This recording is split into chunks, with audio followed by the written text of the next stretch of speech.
Hello, hi, welcome to my channel Penkal Tips. இன்னைக்கான video எதை பற்றி பார்த்தீங்கன்னா pregnancy women என்ன சாப்பிடணும் என்ன சாப்பிடக்கூடாதுன்னு இந்த வீடியோ பார்த்து தெரிஞ்சுக்கோங்க. ஃபர்ஸ்ட் டைமாக இந்த வீடியோ வந்து என்னோட சேனலில் போட்டிருக்கேன்.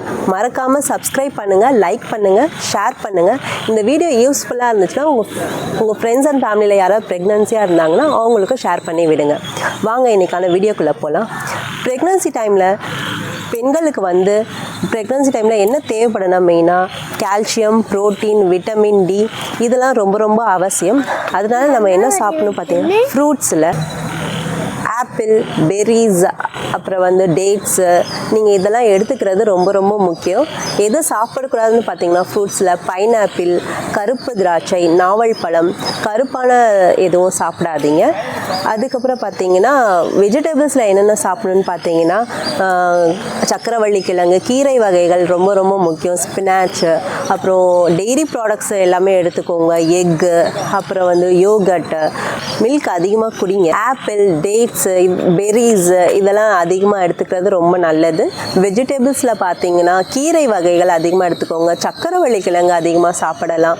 இப்போ வந்து ஃப்ரூட்ஸில் என்னென்ன சாப்பிடக்கூடாதுன்னு பார்த்தீங்கன்னா பைனாப்பிள், பப்பாயா, அப்புறம் வந்து கருப்பு திராட்சை, நாவல் பழம் இதெல்லாம் வந்து சாப்பிட்றது தவிர்க்கிறது ரொம்ப ரொம்ப நல்லது. இப்போ வந்து டெய்ரி ப்ராடக்ட்ஸில் வந்து நீங்கள் நிறைய எடுத்துக்கிறது ரொம்ப அவசியம். ஏன்னா வந்து ப்ரெக்னன்சிக்கு அப்புறம் உங்களுக்கு வந்து பால் வந்து அதிகமாக வேணும். குழந்தை நான்வெஜ் சாப்பிட்றவங்களா இருந்தால் எக்கு, அப்புறம் வந்து சால்மன் மீன் ரொம்ப சாப்பிட்றது ரொம்ப நல்லது. மீன்லேயே நிறையா வகைகள் இருக்கா. நிறையா வந்து ஜெல்லி ஃபிஷ்ஷெல்லாம் சாப்பிடக்கூடாது, மெர்க்கூரியான ஃபிஷ்கள்லாம் சாப்பிடாதீங்க. இந்த மாதிரி ஃபிஷ்ஷெல்லாம் சாப்பிட்டதை தவிர்க்கிறது ரொம்ப நல்லது.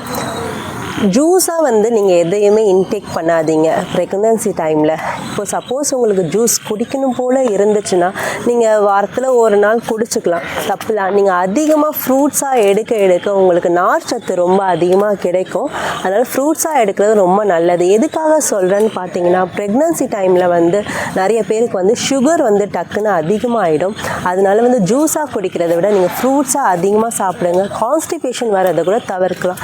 ஃபைபர் அதிகமாக இருந்துச்சுன்னா ப்ரெக்னன்சி டைமில் மெயினாக கான்ஸ்டிபேஷன் வரும் உமன்ஸுக்கெலாம். அதனால் வந்து கண்டிப்பாக நீங்கள் வந்து வாட்டர் வந்து டெய்லி 8 to 12 glasses வாட்டர் குடிங்க. கம்பல்சரி குடிச்சிங்கன்னா நல்லது. நார்மல் டேஸில் நீங்கள் இருந்ததோட ப்ரெக்னன்சிக்கு முன்னாடி நீங்கள் எவ்வளோ தண்ணி குடிச்சிங்களோ ப்ரெக்னன்சிக்கு அப்புறம் நீங்கள் அதை விட அதிகமாக தண்ணி குடிங்க.